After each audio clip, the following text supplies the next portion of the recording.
1. Damien, a Dublin Derby win. How did that one feel? I was going to say brilliant. Yeah, we're all just nice and calm. It's similar to what I've said a few times this season. Just feels like a job well done. Maybe in year 1 or year 2 you're up there and you're, high five and what have you. It's 3 points, we move on. But yeah, brilliant. Proud of the lads. Very good performance. Very professional performance. And deserved, I'd say. I felt calm when we didn't have the ball. I felt in control without the ball. And then, as I told them at half time, if you played with your quality and speed, you get chances, and we did. So here, 1-0 makes it a nervy finish, but deserved, absolutely. Yeah, you did say yesterday, you touched on that if the performance came, the result would as well, and it seemed like that's what came to pass. Very much so. Like I said, is it one of our best absolute dominant performances? No, but if you ain't going to have the ball, okay, let's be set up, let's work hard, let's defend. And we felt calm, felt in control. Yeah, I think the wide free kick is probably the nerviest I've felt all night in the 97th minute. Otherwise, no, very good, very proud of the boys. You kind of mentioned there, like from an attacking point of view, there was an awful lot of chances created. 1-0 probably doesn't tell the story of quite how dominant it was at times. No, it wasn't. I'm not sure how many chances, if any, they've had at all. Correct me if I'm wrong, but no, we had a lot, even off set plays, looked dangerous. Yeah, whether it be 1, 2, 3 or 4, it's 3 points on the board. Our little blip, you can say, is over for now, but I don't ever get carried away, and the players shouldn't either. I'm always wary of what's around the corner, so there's a massive weekend next weekend. How was that few days, obviously, after a couple of bad results and poor performances? How did you and the staff manage it? I've probably always surprised myself, because when I was a player, I always took bad results or bad performances home. So what was the first 2 out of it? Derry, very proud. Drogheda, you could say big point when you're down, but it was when you're down 2-1. But it was probably Bowes, hard one to take. It's your dearest rivals, and then Galway. So that was a bad week, and even my beautiful wife remarked that she hadn't seen me in that mood since when I was a player, which was 10, 11, 12 years ago. Because they hit me hard. I get criticised probably for being honest. I smelt it. I warned the dressing room. I warned the senior players. I don't like us at the moment, and so that's probably more why I was angry as well during that week. Not even the results again, but they're back and they have to stay back. It says a lot about the character of those players, because sometimes if a manager gives you a stick, it can go the other way. You might say, well, to hell with him, but they really dug deep even when you said some cutting stuff in Galway. Yeah,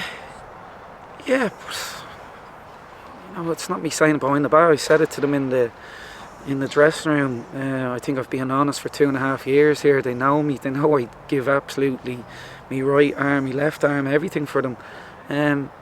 So it's just honesty. I think somebody sent me a clip the other day from Boydie. Here, he's probably had it the most. Not even off me in the last couple of years. It's probably off Joe. But trust me, they're absolutely. I don't read that. I've probably been made out to be a villain or some type of I don't know what for the last week. They're giving everything, love, affection. They're spoiled rotten on and off the pitch. So if I give some brutal, harsh words, here, sometimes you just have to take it. On a week like this, you're probably happy you weren't on social media, because it did turn into a bit of a circus around obviously your comments on Shane. Yeah, that's the benefits of not being on social media, but I had a good chat, I think, was it yesterday or Tuesday? I think it was yesterday, sorry, with Shane, but it's all absolutely fine. It was quickly diffused, not there was anything to diffuse on Tuesday.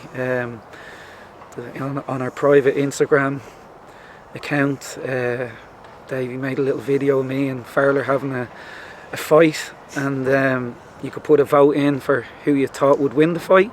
I got 0 votes. Obviously the players are going to stick together, so I think he got 25 votes, and I got none. And again, diffuse and what to diffuse. Our post-match tonight was a green pesto pasta. I think there's shepherd's pie there, and Joey ordered a couple of chicken fillet rolls as well. So we're always here. Like I said, I'd like to think we're fun guys as well. But sorry to give a long-winded answer. I probably did upset people. I probably maybe even upset people in the Riverside. But what people need to know around this club and all a couple of weeks ago, upset the groundsman, upset people about Farrell tonight. I'm willing to upset anybody to get this club back to where it belongs. I'm willing to do anything. So if I upset people along the way, I'm not going to apologise. I'm going to do what's best for the club. And to go back to that word a couple of weeks ago, it's just standards. And sometimes when I'm mentioning a player, I'm speaking to everyone. So I'm willing to do that, and I'm willing to upset anybody to get back to where Shels belongs. One thing you did to raise the standards was the scoreboard. It's probably nice to see the additional time come up on it today and count into the 97th minute. Yeah, well, again, I think it's amazing. I just even accept, you go to a football stadium, you should have a clock and a scoreboard. And I know probably I hear things, oh, he wants a scoreboard. No, but here, blame me. Yeah, it's grand. I'll happily be the villain. No, the players want it. Yeah, I want it. I'm sure the fans look at it and go, yeah, great. We want to make it an elite environment, so there's going to be painting and murals and all. We want to make it a welcoming place. So the scoreboard, it's not there for the crack, it's there for a reason. You mentioned the fans. You had an extra member of staff there at the end. Kieran Harmon came in and gave your team talk. Is that his name? Yeah, I asked him to speak first. He won't be happy with this. He'll probably get a bit of a slagging off his mates, but he didn't make a lot of sense. But then after, Coiler didn't make a lot of sense. There was a lot of effing and blinding. But why did I do it? I heard during the week that there might have been a fans protest or something tonight, and I just want them to know that we need them. So maybe next time there's going to be a fans protest, maybe just ring me or something and we'll try and sort this out, because we can't afford, here I love them, we can't afford for them to have a night off. I can't afford for the players to have a night off. They've had a few recently. We can't afford, so we need them. Because I believe there was a Cork City round 4 last year. The ground was like a morgue, and I was angry coming off the pitch, and I only found out afterwards it was because of a protest here. Granted, we didn't give them an awful lot to sing and chant about, but it was a win. It was 3 points that we needed. So we need the whole of Tolka Park bouncing. So maybe you let me know again, Darren, if there's going to be threats or anything like this. I'll go have a chat with them, because bloody hell, we need the Riverside, we need everyone. You talked about togetherness. It really feels that the team have overcome that blip. It's 2 really good performances. Like, is that the thing that gives you heart now going into the rest of the season, the ability to recover from a stall essentially? Yeah, but it's been like this for 2.5 years. We've always bounced back from hard times, hard weeks, hard fortnights. So I was never in real doubt of it. And I'm sure the last week, me being critical of Shane in public, they tried to maybe then start trying to create a divide between staff, players, whatever. We're as tight as ever, and nobody in the league is as tight as us. So yeah, pleasing week, pleasing Monday, pleasing tonight, and we'll always be stronger together, and we'll always stick together regardless of what I say. We're tight, and as I said to you yesterday, we're a family, and it's not going to change. Do you know who's played the most amount of minutes under you since you got here? JJ. Correct. Well, on his 100th appearance tonight, we gave him the shirt beforehand in the meeting. I didn't let him do a speech because I wanted him to speak in the huddle in the dressing room just before kick-off, and he spoke. I'm sure you can imagine how he spoke. There's no shout and scream, it's just calm. I call him Mr. Cool, and it was cool. He's a massive player for us. We love him. And we criticise JJ too, along with others. But like I said, more often than not, they're spoiled rotten. So no, pleased for JJ, big night for him. His family will be very proud of him, and his daughter Pia will be too. A rare weekend off. How are you going to spend it? Just the usual. We'll watch back the game. I'm sure Joey will do a post-match that will be delivered on Monday. The lads shouldn't be too worried or nervous going in on Monday morning. And outside of that, we'll just start prepping for Dundalk and Derry, because we don't have an analyst that can do all that, I guess, donkey work, which is the longest bit of the week, you know, managing the game, 90 minutes, 100 minutes, coaching on the pitch every day. Probably spend 80% of our week on a laptop. So why is that? Why no analyst? Because we'd rather just do it ourselves, and it's more money as well.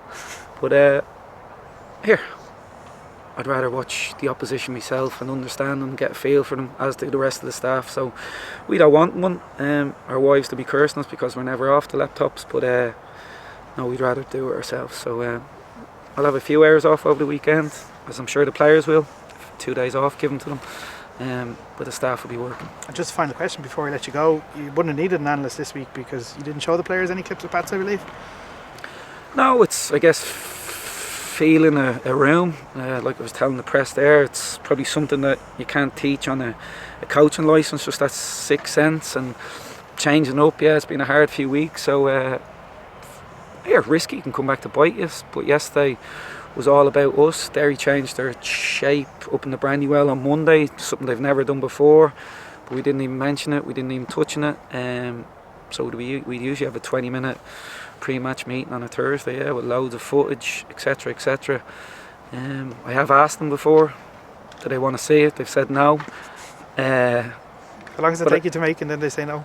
2-3 days.